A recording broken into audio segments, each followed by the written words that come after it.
Quelles sont les conditions requises pour obtenir l'appellation haute couture?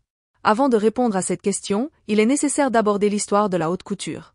La haute couture trouve ses racines dans le Paris du XIXe siècle, lorsque Charles Frederick Worth établit la première maison de couture en 1858. Innovant et original, il introduit de nouvelles pratiques commerciales.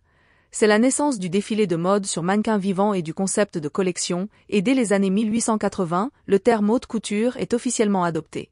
En 1914, naît le syndicat de défense de la grande couture française, présidé par le grand couturier Paul Poiret.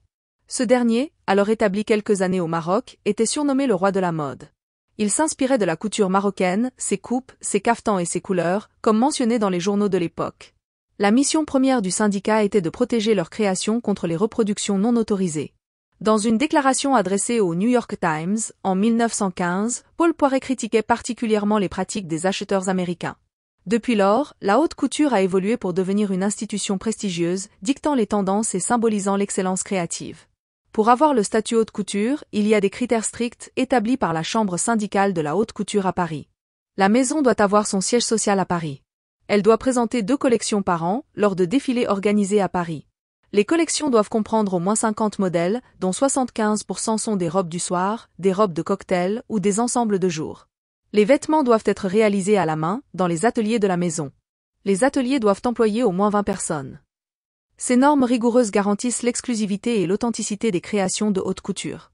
Ce label comprend 3 niveaux de membres distincts. La Chambre syndicale de la haute couture est sélective et inclut des membres permanents de renom, tels que Chanel, Dior, Givenchy, Alexandre Vauthier ou encore Jean-Paul Gaultier. Ces maisons emblématiques incarnent l'excellence et contribuent de manière significative à l'héritage de la haute couture. Le statut de membre correspondant est accordé à des maisons de couture hors de France, mais participe fréquemment aux défilés officiels de la haute couture, à Paris, tels qu'Elisa Haab et Valentino. Et enfin, il y a les membres invités, bien qu'ils ne bénéficient pas du statut d'appellation haute couture, ont la possibilité d'utiliser le terme « couture ».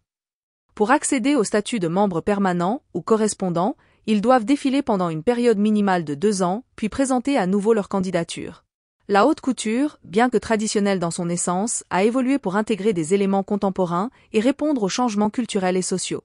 Les défilés somptueux demeurent un spectacle artistique, mais la démocratisation croissante de la mode et l'essor du prêt-à-porter ont engendré des dynamiques nouvelles au sein de cette discipline.